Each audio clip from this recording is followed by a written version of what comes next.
Call me Master Zen cause I'm a flicky bands.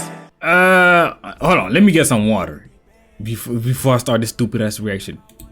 Yep, let's get into it. The 2010s were one of the best eras for cartoons, especially for Cartoon Network. After the latter half of the 2000s, where they seemingly lost their minds with all the live-action nonsense, Cartoon Network would create Regular Show, Adventure Time, and just a bit later, the amazing... I'm gonna say this, I don't care what anybody say, bro, the best cartoons, top 3 best cartoons of all time. Mind you, let me put it like this. The reason why I say all time, it's my opinion, because I don't want no old heads in my comments going like, this cartoon was, you don't know what you're talking about. The best cartoons were this and this and that, this and that.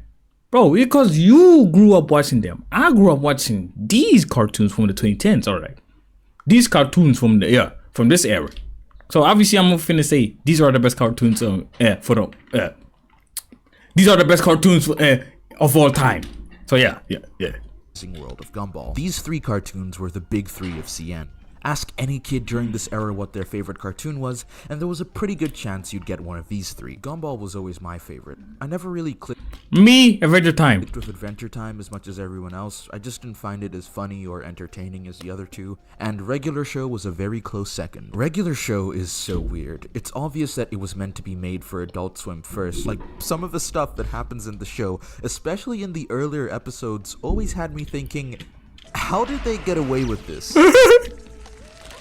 Yeah, bro, the Regular Show, bro, any people, like, people of all ages can watch it. Yeah, it's actually good anime. It's an anime. I'm thinking about anime.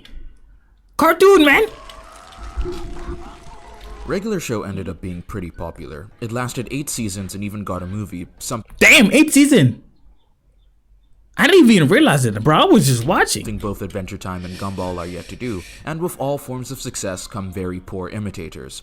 Although, I gotta clarify here, when I say Regular Show knockoff, I mean shows that were clearly trying to recapture the appeal of Regular Show. Not like Legend of Lucky Pie and Miracle Star shit, where it's just some blatant ripoff that was made in a Chinese factory. And the first show on the list is... Pickle and Peanut. Pickle and Peanut. Pickle and Peanut.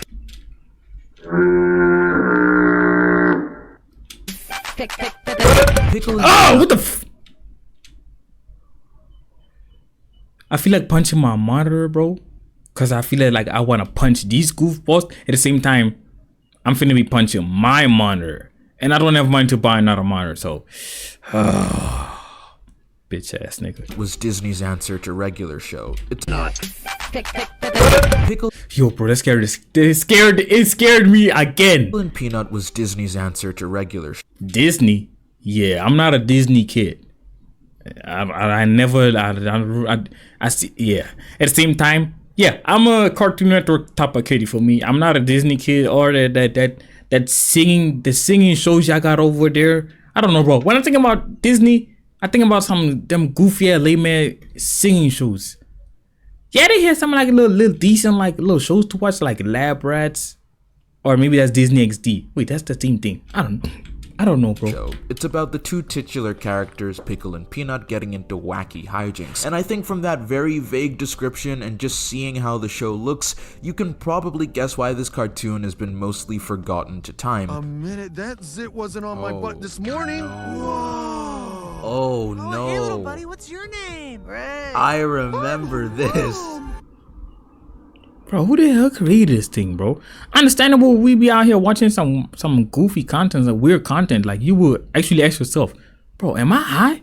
Why did I actually enjoy this? What is this? I remember this. I remember this episode. Wait, you actually watched it? Huh? So this is, oh my goodness. So I never watched this show. Oh, okay.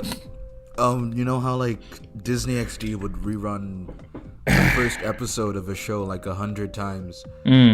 I remember seeing this and thinking that this show was like the worst thing ever. All of his regular show knockoffs never seemed to understand what made regular show work. It wasn't just two stupid idiots doing dumb things. It was more about how every character's flaws would escalate to a problem that ham boning was ridiculous. Okay, that hurt me slapping myself like that. Ridiculously comical. Like in the Def Kwon-do episode, Rigby's insecurities about his strength and him always being beaten by Mordecai causes him to seek out dangerous martial arts. So let's take a look at a random episode of Pickle and Peanut. So this is season 2, episode 1A, and in this episode, Pickle and Peanut lose their pet and put out a missing poster to find it. But whoa, Pickle writes 500,000 on the poster because he's an idiot. So then mercenaries show up under the impression that they're gonna get paid $500,000, but Peanut thinks it's only gonna be $50 because that's what he wrote before Pickle decided to mess everything up. And then the whole episode plays out and there's a bunch of lame jokes, and then the mercenaries find out, and then Pickle says the poster actually says 500,000 hugs, and the episode ends. Now you see, Wait, yeah? actually says 500,000 hugs, and the episode ends. Now The episode just ends like that. That doesn't make any sense, bro. Yeah, regular show doesn't make sense here and there, but it just ends. Or maybe it ends, okay, it's like a cartoon, so it's like, oh well, it looks like we're in trouble, and then there's your end zone. Maybe that's how it ends. I don't know. see, I could see regular show doing a plot like this, but the difference is none of the characters would have an IQ of freezing point. Pickle and Peanut has 2 jokes. 1, Pickle is incredibly stupid.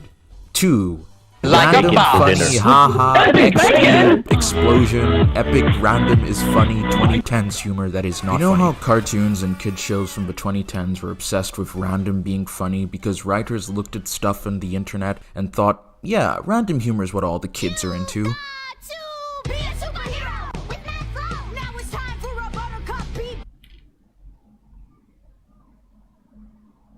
Bro, I can't, like, for me, some people will say, bro, what, like, you can't relate to us because hip-hop was not made in your country, this and that. You just a listener. So you can, I don't know, bro. Like, I feel that this, the hell was this episode? Like, I feel this guy, like, bro, I have no problem with like people like creating rap music, whatever, like hip hop. But I feel disgusted as if it sounds like this. I hate shit like this, bro. This type of shit actually pisses me off. Bro, if they actually want to learn how to make some decent like music, they should go like watch Teen Titans or like get them to be their ghostwriter. Cause I hate when shows were like, how do I put this? White shows have a segment where like they rapping. It's like, corny. I will burn this planet down before I spend another minute living among the Culture vulture. This, I don't know if that's a correct word. That's the right word to use in this scenario. Culture vulture. animals. That's the entire show. It is so desperately trying to bombard you with nonsensical, spontaneous stimuli that it kind of feels pathetic. You watch the intro theme and you realize that this is a show that is going to try way too hard, way too often. The only benefit to this type of writing is that in 10 years from whenever it airs, there's gonna be some YouTube video or some Twitter account called Pickle and Peanut Out of Context, and the algorithm will spread that video or account like the plague and trick people into thinking that the show was actually good. Okay, so before we continue, I think I need to justify myself here and sort of explain what constitutes a regular show knockoff. I've narrowed it down to 3 main things. 1. A main character duo that are both incredibly dumb and or stupid. 2. A side character that is shown to be tortured by the main pair's stupidity. And 3. It came out after regular show. Now, I know that this list of criteria might implicate a bunch of shows that I haven't watched, but I think what makes these examples in this video different is that it's clear the intent was there. In all honesty, I don't think Sanjay and Craig was made with the sole purpose of being a regular show clone, but first and foremost, a spiritual successor to Fanboy and Chum Chum. which is strange because, surprisingly, Sanjay and Craig did actually manage to get a laugh out of me.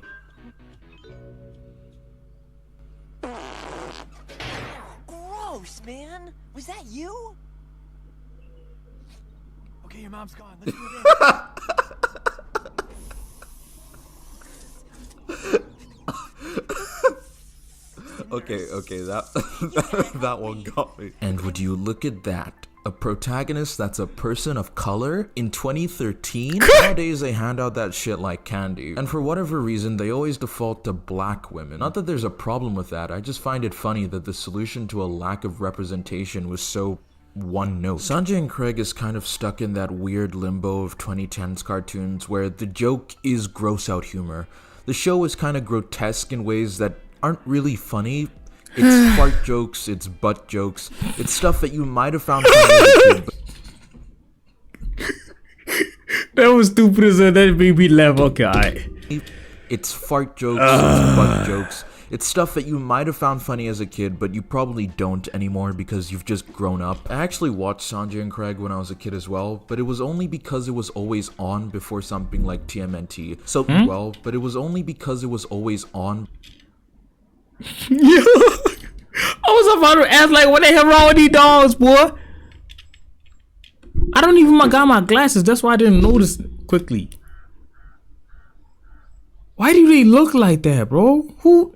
Bruh. Before something like TMNT. So nothing really stuck with me, except for one particular episode. Season 2, Episode 16B. Sanjay and Craig discover a bronze statue in Sanjay's mother's old room when visiting his grandma. Sanjay's mom reluctantly allows them to bring it home, and then the whole episode just turns into a horror-themed escape from the statue. This isn't exactly scary now, but as a kid, this episode freaked me out so much. It was just so tonally different from what I'd expect from the show. The first episode is about Sanjay and Craig trying to witness an ass transplant. How did we get here? After revisiting this horrifying episode, Wait, a BBL? What the hell? trying to witness an ass transplant. How did we get here? After revisiting this horrifying episode, I watched one where they made themselves really old to get free wings, and yeah, that's enough. This show is gross. You know what? Can we talk about how Nickelodeon cartoons have sucked for a really long time now? Back in the 90s and early 2000s, Nickelodeon had a lot of pretty well-remembered shows. Even I question how Nickelodeon managed to produce something like Avatar, and the year after it ended, they made Fanboy and Chum Chum. But I think what really gets me about Nickelodeon cartoons is how they haven't made a good cartoon in a really long time. Take a look at the 2010s. Greed. I think greed is the number one thing. I can count on my finger how many good Nick cartoons came out during the 2010s.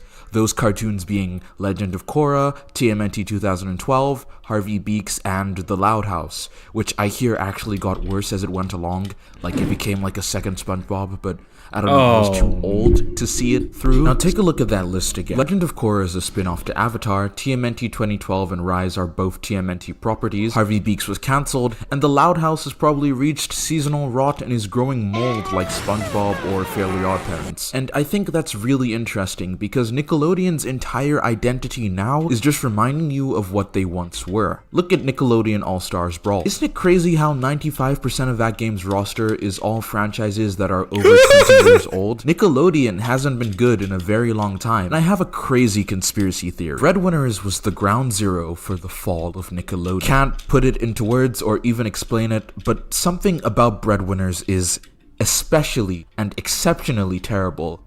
It feels like no one cared when making it. Nobody who worked on this show cared. Okay, so what's so terrible about Breadwinners?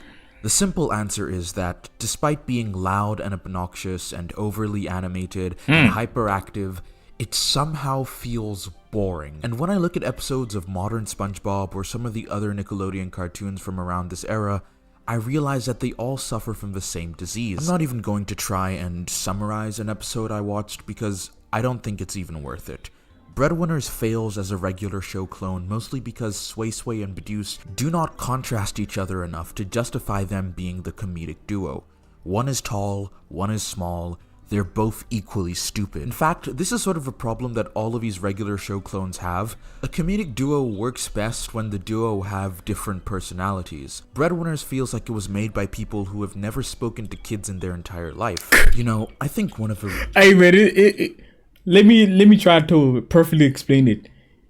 It feels like a cartoon made by adults who are depressed about their lives, and they trying to make something that the kids like. They trying to make something that will appeal to the kids, and they've never lived a good childhood. They don't have an imagination. Like, it was made by someone who doesn't have imagination. Let me put it like that. Reasons regular show was so popular and is still so fondly remembered is that despite the wacky scenarios, the insane escalations, the absurdity of everything, its characters still felt like people, not distorted caricatures of what executives think kids find funny. It's why Rigby going back to get his high school diploma feels so good, because this is an actual character with relatable emotions. Anyway, that's gonna be it for this video. Damn, that was a good ass video. I ain't gonna lie to you, bro. I miss the old days when the only thing I looked at was cartoons. Oh, I'm not saying like life is ass now, cause shit, there's like now it's better because I got access to the internet more, and I got a lot of data now, so I got a lot of things to watch like anime, shit, YouTube. For me, yeah. But anyway, I'm gone, bro. Call me Master Zan, cause I'm a 50 bands.